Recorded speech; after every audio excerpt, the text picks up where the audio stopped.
I do believe that the people who win in this next era, phase, whatever you want to call it, are going to be the people who leverage AI, because AI is not the problem. It's the people using AI. That's the problem. But I'm here for all the innovations. And what about you? What are your thoughts? Oh man, I got a lot of them. I got a lot of them. If you want to be funny, man, about it, would it just be on a humor level? I think it's the Messiah.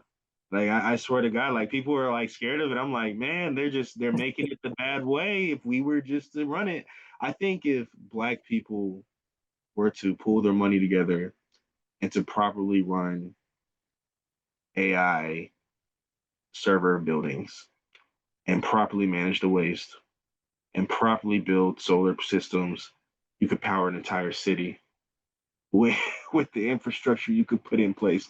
I think that it's literally the future. I know on my day-to-day basis, in terms of just as an AI assistant, usually for work, my productivity level is shot up by like 200 to 300%.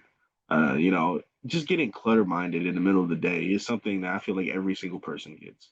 And I know chat is definitely something I can just ask him, where am I at? What am I supposed to be doing? What should I have done? And especially a person with ADHD, it becomes a little bit difficult where you're like, oh man, I really don't know what I'm supposed to be doing. I'm getting off track, and it helps me keep right on the needle. So I honestly see that, like, if people were to take command, if Black people were to take command of AI, it could be an amazing, great thing. It can be the best invention that's ever been invented. But just like with the person who created Snapchat, it was great in his hands and it's terrible in everybody else's because the stuff that it does now is horrible. So you just got to have the right tools in the right hands. No, I agree.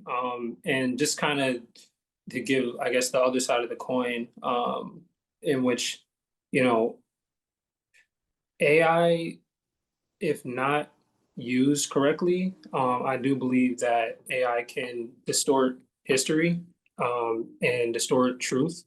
And I think that's a big issue because, if you think about, like the silent generation and how they were influenced by radio, and that, changed I mean, that basically made people, um, what's the word I'm looking for?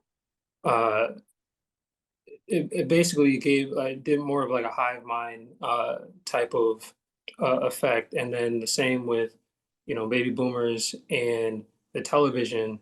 And it's like with AI, I wonder, do is how will that affect Generation B and the generations after that? Like not Alpha, but after that, Generation Beta.